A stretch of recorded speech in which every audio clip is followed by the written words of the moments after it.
رونکال اور زنا کا واقعہ۔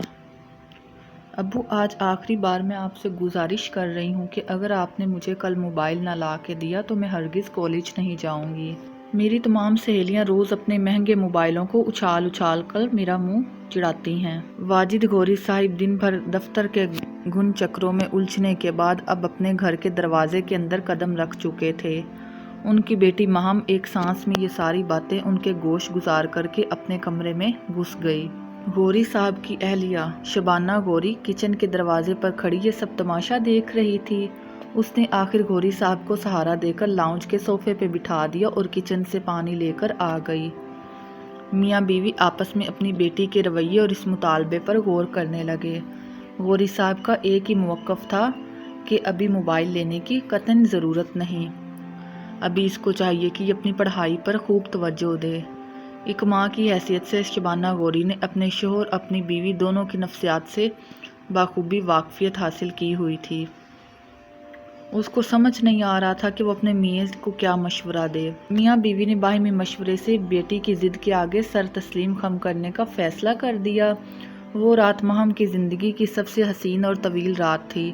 اللہ اللہ کر کے رات گزر گئی۔ اس دن صبح اپنی کرنیں بکھیرنے والا سورج غوری صاحب کے خاندان کے لیے ایک خطرناک پیغام لے کر آیا تھا۔ کالج سے واپسی پر مہم کو اپنا موبائل فون مل چکا تھا اور مہم موبائل ہاتھ میں لیے خوشی کے عالم میں کلا بازیاں کھاتے ہوئے اپنے کمرے میں گھس گئی۔ ساری رات وہ موبائل کے ساتھ کھیلتی رہی۔ صبح پھر وہ کالج گئی۔ پورا دن اپنا مہنگا موبائل دکھا کر سہیلیوں کا منہ چڑھاتی رہی۔ دن یوں ہی گزرتے گئے، بات پرانی ہوتی گئی۔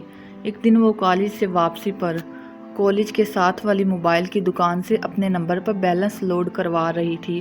اس کو معلوم نہ تھا کہ اس کے ساتھ ایک کھڑا شخص موبائل پر اس کا نمبر نوٹ کر کے وہاں سے جا چکا تھا۔ اس رات وہ معمول سے پہلے کمرے میں جا چکی تھی۔ ماں باپ نے سمجھا کہ شاید امتحان کی تیاری کر رہی ہے، مگر ان کو کیا معلوم تھا کہ زندگی کا ایک سب سے بڑا امتحان ان کے سر پہ آنے والا ہے، جس کا نتیجہ ذلت اور رسوائی کے سوا کچھ بھی نہیں ہے۔ اپنی کسی سہیلی کے ساتھ وہ گفتگو میں مگن تھی۔ باتیں کر کے وہ تھک گئی، سونے کا ارادہ کیا، کرسی سے اٹھنے والی تھی کہ اچانک موبائل فون کی گھنٹی بجنے لگی۔ موبائل اسکرین پر ایک اجنبی نمبر بلنک کر رہا تھا اور کچھ دیر تک وہ سوچتی رہی کہ یہ کس کا نمبر ہے۔ کافی سوچ بچار کے بعد اس نے ذہن میں یہ فیصلہ کیا کہ شاید کسی سہیلی کا فون ہے۔ مس کالوں کی تعداد 4 تک پہنچ چکی تھی۔ 5ویں مرتبہ جب فون بجنے لگا تو اس نے کال ریسیو کر کے موبائل کو کان سے لگا لیا۔ ہیلو، کون؟ میم، میں کاشف ہوں۔ کون کاشف؟ اور کس کو فون کیا ہے آپ نے؟ تھوڑی دیر کے بعد۔ کاشف بات کر رہا ہوں میں۔ کیوں فون کیا ہے اور کس سے بات کرنی ہے؟ وہ دراصل آپ سے ہی بات کرنی تھی۔ بکواس بند کرو، آئندہ کے بعد اس نمبر پر کال کرنے کی کوشش کی تو مجھ سے برا کوئی نہیں ہوگا۔ یہ کہتے ہوئے مہم نے کال کاٹ دی اور لیٹ گئی۔ موبائل پھر سے بجنے لگا۔ پھر وہی نمبر تھا۔ اس نے موبائل کو کان سے لگایا اور گالیوں کی گردان سنانے کے بعد موبائل آف کر دیا۔ کئی دن تک یہ سلسلہ چلتا رہا۔ کاشف فون کرتا رہا اور مہم اسے سنے بغیر گالیاں دیتی رہی۔ مہم نے اپنے ماں باپ کے سامنے اپنی اس پریشانی کو بیان کرنے کا فیصلہ کر لیا تھا اور اس نے پوری کہانی سنا ڈالی۔ ماں نے اس کو سختی سے منع کیا کہ اس بات کا ذکر اپنے باپ سے ہرگز نہ کرے ورنہ ادھم مچ جائے گا، اور نصیحت کی کہ اس کی کال کو ریسیو نہ کرے، مگر ایک کاشف نامی اجنبی شخص اس کے اعصاب پر سوار ہو چکا تھا۔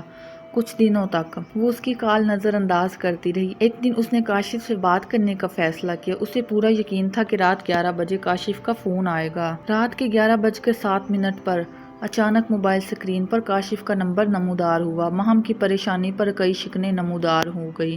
غصے کی وجہ سے دل کی دھڑکن تیز ہونے لگی۔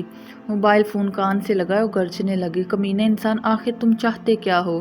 تھوڑی دیر کے بعد آگے سے جواب آئے، ایک مرتبہ میری بات تو سنو، اس کے بعد اپنی مرضی کرنا۔ آپ نے کہا تو اس کے بعد میں آپ کو ہرگز فون نہیں کروں گا۔ شیطان کی محبت رنگ لانے لگی تھی۔ 1 گھنٹے کے بعد کاشف نے مہم کی تعریف میں زمین اور آسمان کے کلابے ملا کر اس کو شیشے میں اتار لیا تھا۔ اب جب کاشف کال کاٹنے لگا تو اس نے پوچھا، پھر کب کال کرو گے؟ اس کے بعد ملاقاتوں کا ایک ختم نہ ہونے والا سلسلہ شروع ہوا۔ وہ گھر سے کالج کے نام پر نکل جاتی، مگر دن بھر کاشف کے ساتھ مزار قائد تو کبھی کلفٹن کی سیر پر چلی جاتی۔ وقت گزرتا گیا۔